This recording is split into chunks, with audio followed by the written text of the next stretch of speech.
क्या माननीय मंत्री जी ये बड़े पैमाने पर उत्तर प्रदेश में, मध्य प्रदेश में, अन्य राज्यों में इसमें मौतें हुई हैं, क्या सीबीआई इंक्वायरी करवाने की कृपा करेंगे?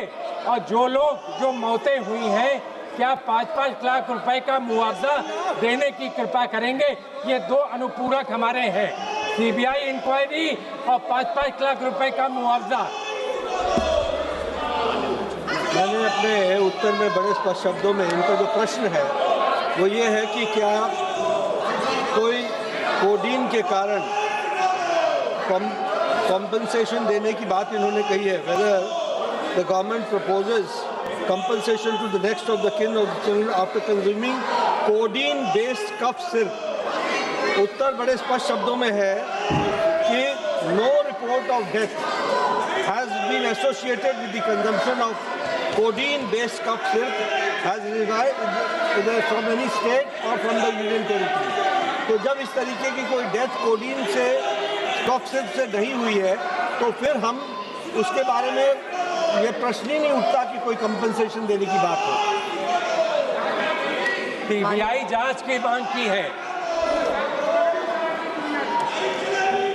जब कोई इस तरीके की डेथ ही नहीं हुई है तो सीबीआई की जांच की भी बात हम कैसे कहें? चलिए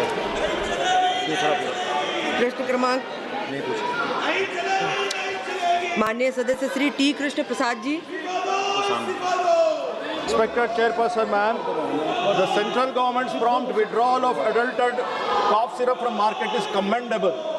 To ensure streamlined policy procedure to recall faulty drug formulations, it is crucial to implement a drug recall policy. This will enable uniform implementation across India and help prevent critical health incidents. In this context, I would like to ask the Honorable Minister, does the government plan to introduce a drug recall policy in India to enable easy and swift recall of the adulterated and faulty drugs? Thank you so much, madam. Madam, it is a set procedure that we have to follow. हम inspection करते हैं, inspection करने के साथ साथ उसके drugs की कई बार ऐसा होता है कि ड्रग जो होता है वो सब स्टैंडर्ड होता है, कई बार मिसलेबल्ड होता है और कई बार वो ड्रग ह्यूमन कंजम्पशन के लिए उपयुक्त नहीं होता है। जब वो उपयुक्त नहीं होता है तो उसको हम रिकॉल करते हैं। इसका प्रोसीजर दिया गया है और ये प्रोसीजर को हम फॉलो करते हैं।